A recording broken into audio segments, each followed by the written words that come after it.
but a little bit about Novum. It's an innovation company, and I know that's very broad, and the reason for that is we don't like to specialize in one specific thing, whether it be blockchain or a specific emerging technology. We've worked with customers, government entities, enterprise, and conferences on emerging technologies to be able to look at the ways that they can be used in different use cases and different enterprise use cases as well. So just a little bit about Novum. Anything related to blockchain, unmanned vehicles, IoT, cybersecurity, identity and access management, radio signals in clothing for the military. So just generally, I like technology, and I don't necessarily specialize in anything, but it allows me to keep a broad mind on what's available and capable. Corporate strategy, and then my last company was identity and access management, like Andy said. I did that for the largest HPE OEM. We were in 50 different countries, 50,000 different cameras and recording devices, critical infrastructure, surveillance for correctional facilities, stadiums, casinos, cruise ships, and other critical infrastructure. So a little bit more about me. Now, I want to take you through the agenda just real quick. We're going to touch on IoT and cyber trends. It'll be a good preface for where we're going and why I'm talking about moving target defense and why I've changed from data integrity. So we have moving target defense. It can get really dense, so I'm going to just try to tell on a high level for you. But there are plenty of publications out there from Brad that I can point you to if you want to go through the research and really understand that more. And then a few takeaways for your business or yourself as an individual. So I will be the first proponent to say I love IoT, and I think it's the best thing since sliced bread. In terms of what it can do for your organization and for infrastructure in cities, it's vast, but at the same time, you have issues, or you can have issues when it comes to securing those IoT devices.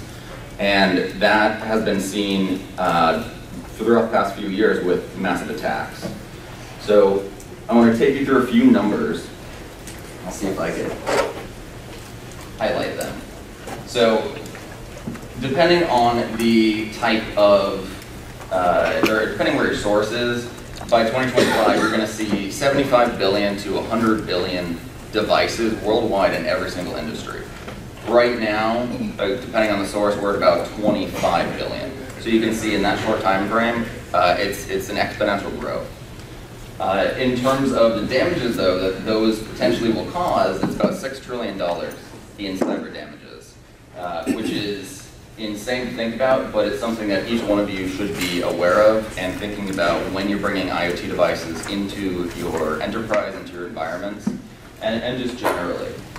So in terms of the attacks that we've seen, there's been a 600% increase in IoT attacks.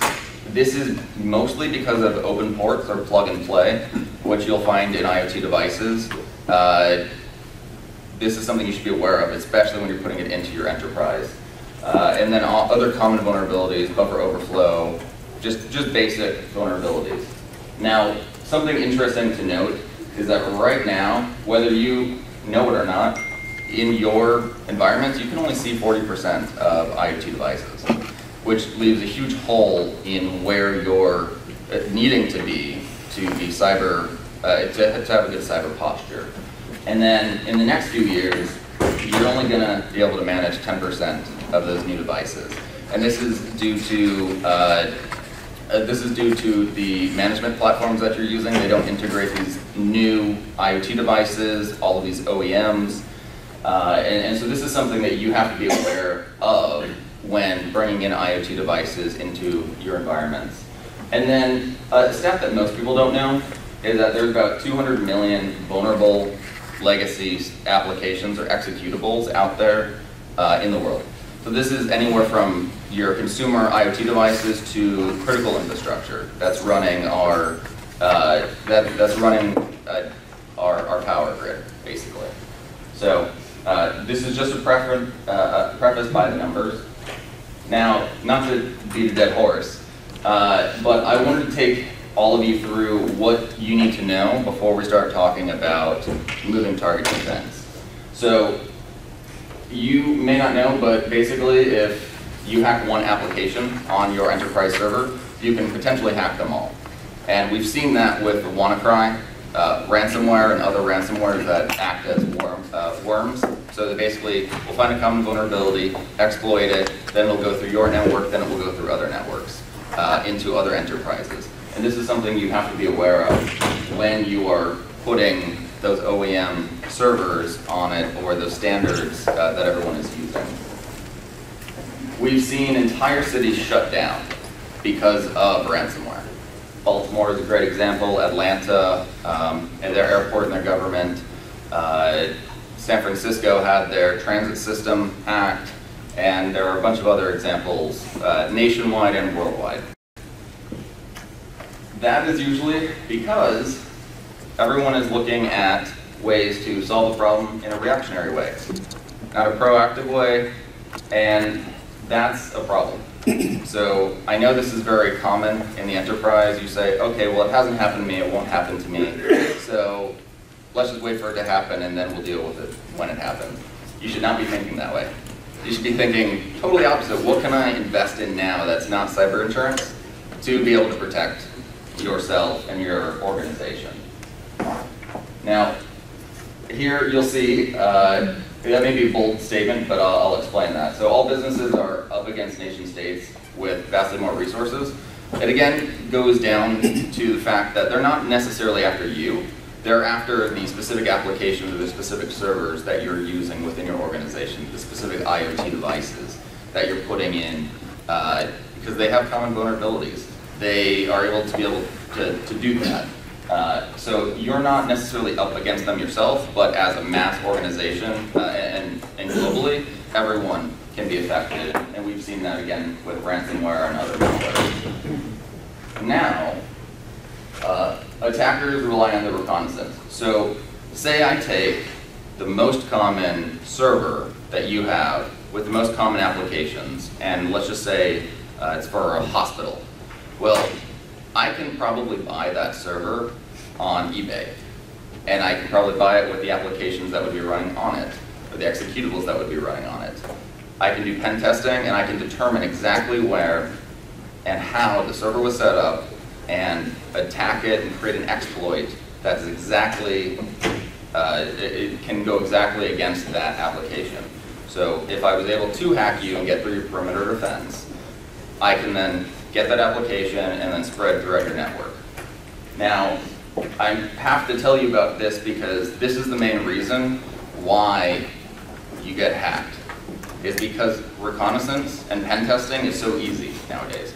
I can go online, I can get free pen testing and vulnerability scanning softwares to be able to understand how vulnerable you are or how vulnerable your environments are in a particular manner, especially when you have to be compliant. A lot of that information is online.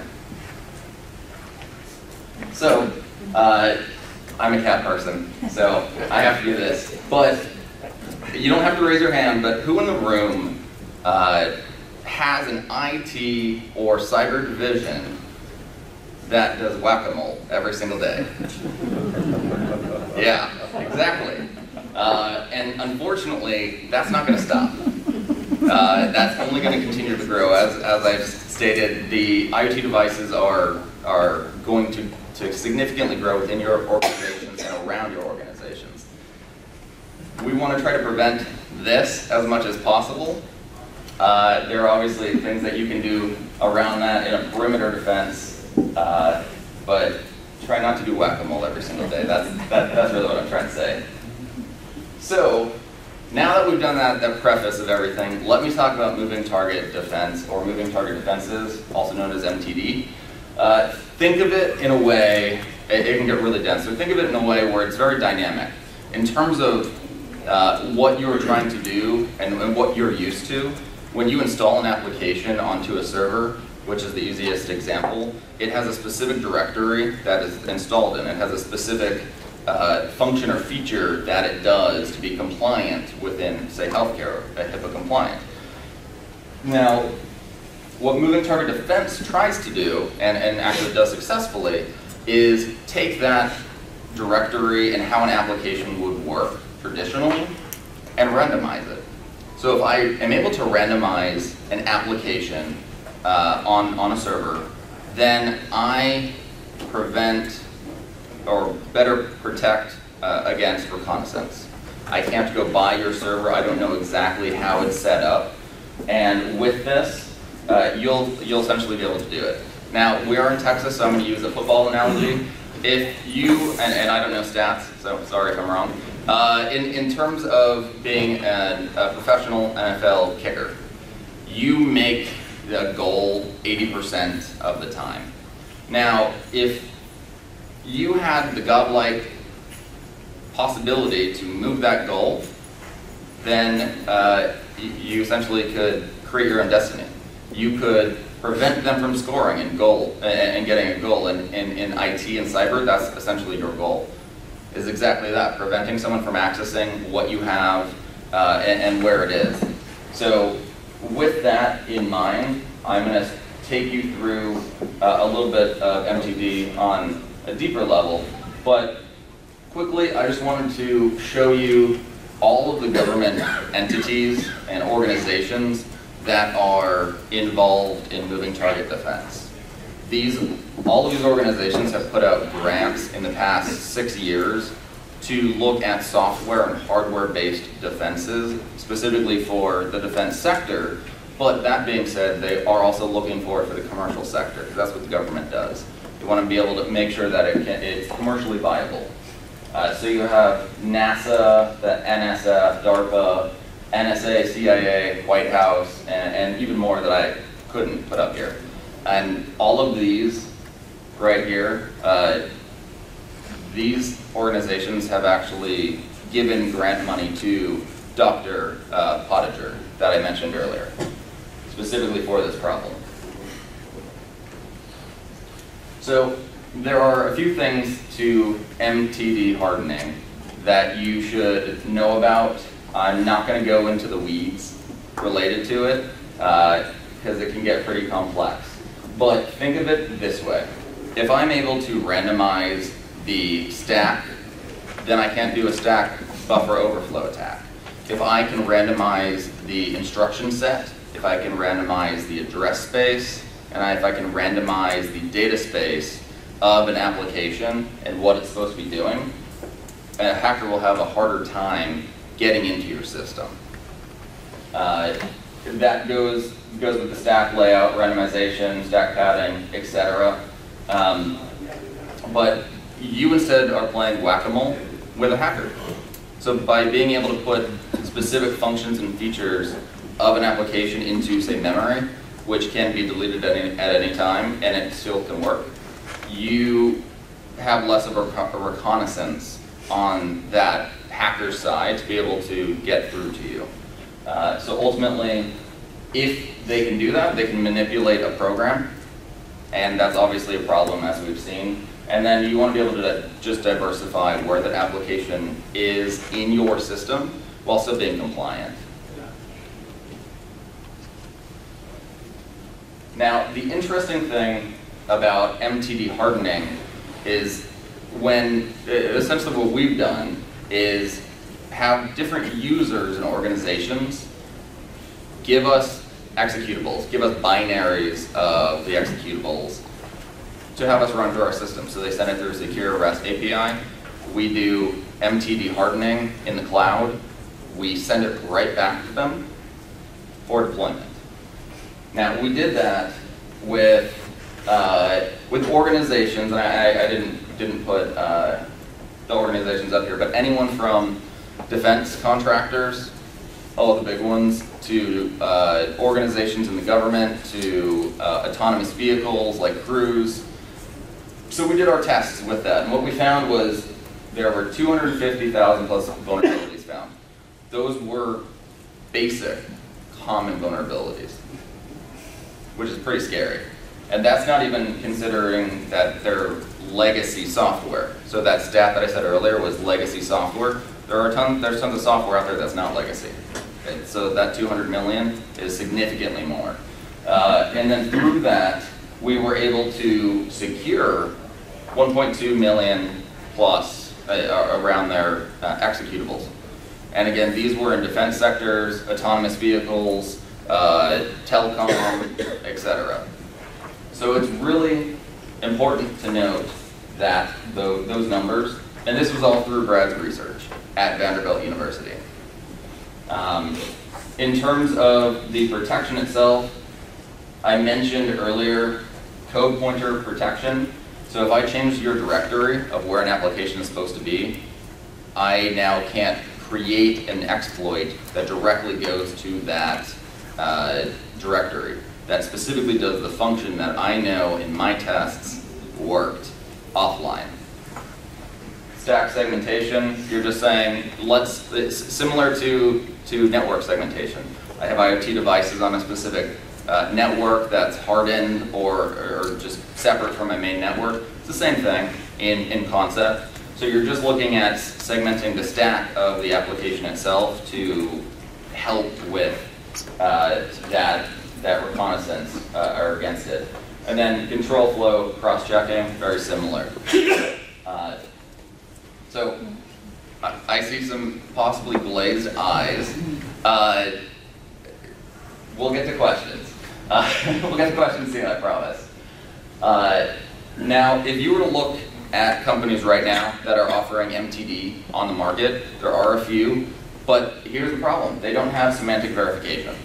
So if you are in the insurance business, or if you're in some type of industry that needs PCI compliance, if you're in healthcare and in hospitals you need HIPAA compliance, that is what that solves. So through what it says proof of equivalency, it's basically saying we can prove through mathematics that when we take your code, we bundle it up, we get rid of common vulnerabilities and prevent zero-day exploits, we redeploy it, we can verify for you that it is still compliant within your industry and within your setup that you need to do. And that's really the most important thing that every MTD company, and there are not many, this is what they don't do. So when you get hacked, maybe it wasn't from what you secured, but if you get hacked and then maybe it affected that server in some way through a different route, they're going to look and say, oh, was your MTD verified that it's compliant? So when you're trying to get your payout from insurance, you can actually prove that. And so it's extremely important. So as I explained, I just wanted to put it in an easy graphic for you. You are here. You are sending your software or binaries, executables, to the cloud over a secure REST API. We do some MTD magic, and then we spit it back out. We armor it so you have less of a chance for zero-day attacks and for common vulnerabilities that are automatically mitigated. It can then be deployed directly to a single server or through a management platform, so you can do it all at once. That's essentially it. Now, I love Back to the Future, so I had to do a reference. What I just explained to you was software-based moving target defense. Now, what we're doing now, and we're actually doing a grant through the Air Force. Today we're submitting it.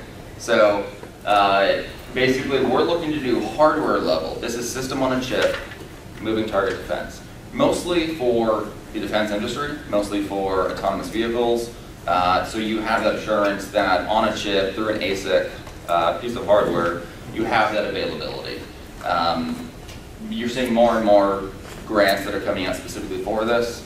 They're great for defense, and that would be the reason.